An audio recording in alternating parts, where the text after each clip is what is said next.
Our hands pressed fingertips gently over our eyelids and recited the moon prayer, a prayer for clarity and vision. I rolled my turquoise velvet prayer mat into a long cheroot, tucked it beneath the settee, and looked at the yellow slice of light between the edges of the curtains my grandmother hadn't quite brought together. The moon. Its shape dictated our calendar.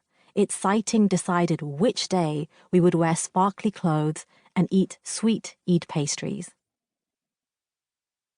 My grandmother was a softly spoken woman with a round belly that she rested her hands on.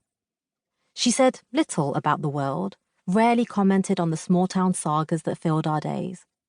This woman, born in a tiny village in India, living in a factory town in England, this sweet old woman of few words and even fewer opinions, was a conspiracy theorist? We were a family of conspiracy theorists. After Sunday sermons at the mosque 3 streets away, my cousins and I would rush back to our home, form a half moon around a black Sony cassette player, and listen to Michael Jackson songs backwards. "He's saying worship Satan," my older cousin would claim, pressing the clunky stop button. "Listen, Michael Jackson is a devil worshipper." We studied the cover of his Dangerous album, drawing a line between the 3 monkey heads to form a pyramid, pointing to the red pentagram inside the pyramid. The couple, was it Adam and Eve? Trapped inside a glass orb.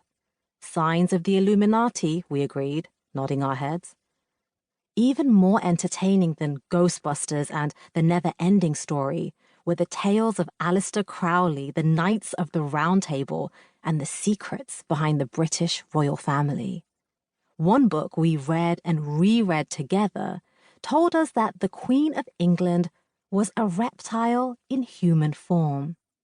A cassette tape we played over and over said Prince Charles was a shapeshifter who feasted on newborn babies.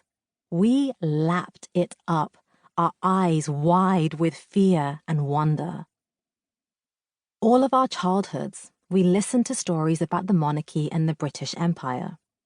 Once upon a time, 1 in 4 humans on the planet was a subject of the British Empire, our parents' stories began. "That's wild," we said. "Sounds made up." On my cousin's blue and yellow bedroom wall was a map of the world in Gore Peters' projection, with every country the British had colonized colored in pink. There was our parents' birthplace, India, pink. The birthplace of our grandparents, Burma, pink. Entire swathes of continents ruled by an island nation small enough to fit into India 18 times, at least according to its size before the British dragged a pencil across a map, sparked a genocide, and carved India into separate, warring nations. Like stories of the Illuminati and shape-shifting monarchs, we reveled in the tales of a tiny island with the audacity to rule the planet. That map and our parents' stories were daily reminders that the absurd was possible. The cassette tape sermon's evidence that the fantastical was more compelling than what the government purported to be the truth. Besides, the official maps we studied in school were made up, the cassette tapes told us. Europeans had fudged the way we looked at the world and our home countries. Geert de Kramer, a 16th century Flemish man, better known as Mercator, had drawn a map that shrank India and Africa and beefed up Europe. It was a conspiracy. But we had our stories. Stories that helped us band together against these travesties to counter the narratives that made us small and them big. There was safety in numbers, and we found unity and relief in our collective beliefs.